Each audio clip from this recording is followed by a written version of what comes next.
O'Reilly has deep emotional ties to Catholicism, which over the course of its history has murdered more people by probably a factor of 100, if you want to talk about the O'Reilly factor, more than any killers in the Islamic faith. Catholicism is a butchering, murderous, destructive, violent, bloody cult of death. Now, if you go up to O'Reilly and say that to him, oh shit, I think he would come apart at the seams, wouldn't he?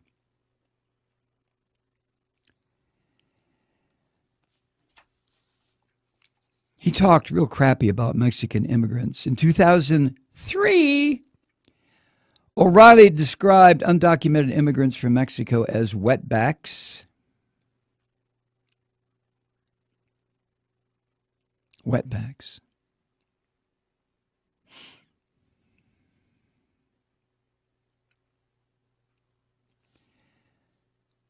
During the segment where he used that slur, O'Reilly argued in favor of using military force at the border. He said, quote, "We'd save lives because Mexican wetbacks, whatever you want to call them, they're not going to do what they're doing now, so people are going to die in the desert." O'Reilly later said he misspoke. He misspoke. You like that word? Misspoke. Miss Poke. Hi, Miss Poke. Hello, Mike. Misspoke. He told the New York Times, quote, I was groping for a term to describe the industry that brings people in here. It was not meant to disparage people in any way.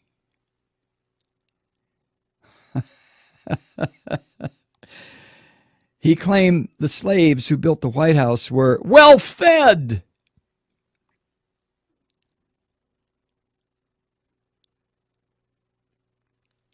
If you remember when First Lady Michelle Obama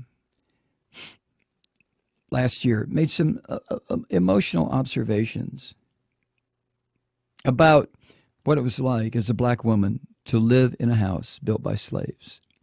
Now, white people could never get their mind around that. I don't care how hard we try.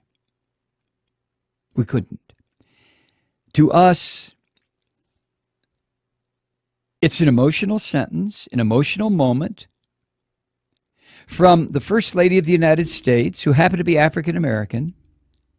She was trying to express something that you and I, if you're white, will never understand.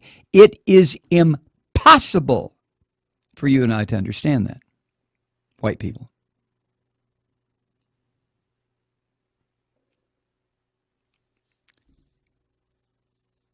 O'Reilly jumped on that to mansplain that actually, Mrs. Obama, the slaves had it pretty good. He said, quote, slaves that worked there were well fed and had decent lodging provided by the government, which stopped hiring slave labor in 1802. However, the feds did not forbid subcontractors from using slave labor.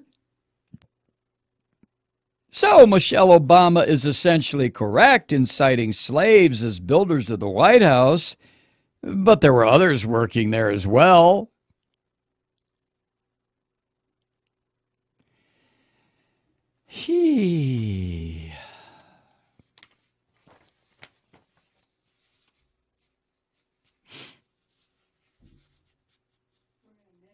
I mean, statements like that.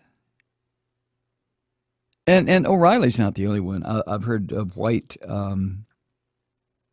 legislators, politicians, try to explain away the horrors of slavery. Well, you know, they were well fed, they were housed. When they got sick, they would be taken care of. You know, where did they come up with this bullshit? As if they are experts on slavery. And God forbid you should bring up when the white master of the house would go down to the quarters to, get a little pussy. Right? Just like Mr. President said, you grab him by the pussy. Who do you think's more powerful? A phony-ass talk show host, billionaire, who grabs women by the genitals and then brags about it, and the women don't say anything, or the white master of a slave population living on his plantation in the 1850s who goes down to the quarters to relieve himself? Which one do you think is less likely to get any kind of complaint at all? Now, O'Reilly would never understand that. He, in fact, he likes hot chocolate. O'Reilly said about Megyn Kelly, quote, "If somebody is paying you a wage, you owe that person or company allegiance. You don't like what's happening in the workplace? Go to human resources or leave. And then take the action you need to take afterward if you feel aggrieved. There are labor laws in this country. But don't run down the concern that supports you by trying to undermine it." End quote. Can you fucking believe that? If there ever was a more classic example of blaming the victim, I can't think of what it would be. But incident after incident from this big old, tall, famous white man who could say any goddamn thing he wanted, could insult anybody, put his hands on anybody, could make nasty remarks to women, any women he wanted to. Oh, a couple of them would complain and, Murdoch would smooth it over with his checkbook. And O'Reilly would continue.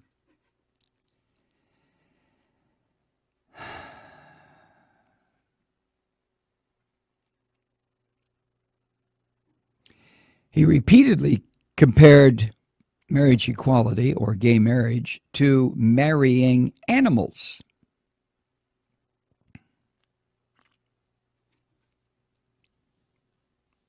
He claimed that legalizing gay weddings would be a slippery slope toward allowing humans to marry animals, including ducks, goats, dolphins, and turtles. Isn't he a brilliant man? He's such a wise man, isn't he? That's why the bobbleheads who watch Fox just love him, because he says stuff like that. In 2005, he said, quote, "Laws that you think are in stone, they're going to evaporate, man. You'll be able to marry a goat. You mark my words." Well, I don't know how much humiliation bothers him. Apparently, he's a man who is another one of these sociopaths who it doesn't make any difference what happens. You just continue on. You may claim that every charge against you is a liberal plot. What did he say today? His lawyer said this was a plot by, was it Media Matters or some progressive or normal website had engineered all this. That's right. Yeah, before Media Matters even existed somehow, or whoever the website was, before they even existed, they were organizing women way back before 2002, organizing women to 15 years down the road complain about O'Reilly being a sexual predator. It's amazing how goddamn efficient we liberals and progressives are, right? Just like with Obama, when he was born in Kenya, in Nairobi, I'm sure, we were smart enough to have our co-conspirators in Hawaii, way over in Hawaii. You know, Obama's born in Kenya. But we're not dumb, we liberals, and we are all-powerful. So we had our cohort over in Hawaii make up a phony birth certificate because we knew